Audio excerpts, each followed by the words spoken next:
मन का सबसे बड़ा रहस्य जिसे जानकर आप आजाद हो सकते हैं। अभी एक पल के लिए रुकिए और अपने मन को देखिए।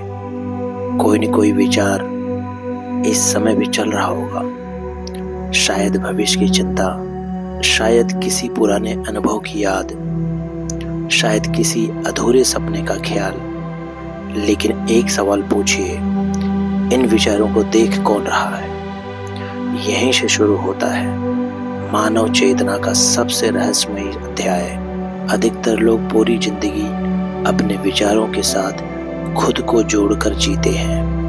अगर मन कहे मैं कमजोर हूं, तो आप मान लेते हैं कि मैं कमजोर हूं। अगर मन कहे मैं असफल हूं, तो वे उसे सच समझ लेते हैं। लेकिन क्या आपने कभी सोचा है, अगर आप वास्तव में वही हैं जो आपके विचार कहते हैं, तो फिर आप अपने विचारों को देख कैसे सकते हैं? सोचिए, जब आकाश में बादल आते हैं तो क्या आकाश बदल जाता है?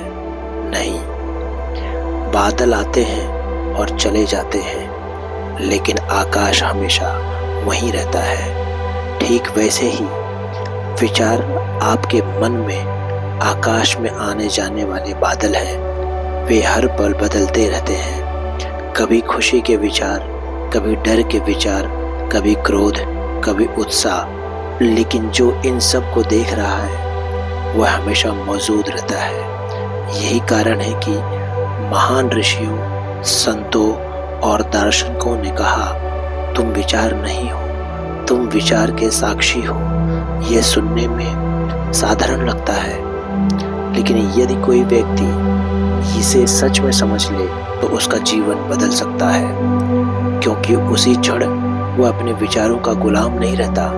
उसे समझ में आने लगता है कि हर विचार सच नहीं होता, हर डर वास्तविक नहीं होता, हर भावना स्थायी नहीं होती। और पहली बार वह अपने मन से दूरी बनाना सीखता है। यहीं से शुरू होती है आंतरिक स्वतंत्रता।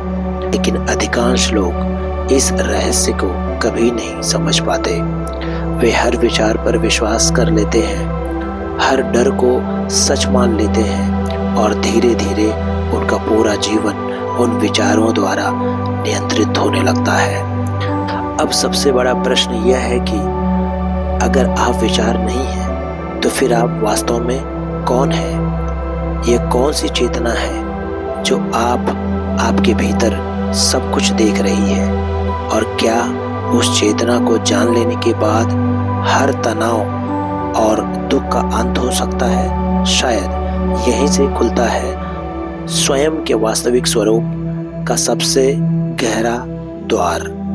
अगले वीडियो में आप जानिए, क्या मन आपका सेवक है या मालिक, और कैसे अधिकांश लोग अनजाने में अपने ही मन के कैदी बन जाते हैं।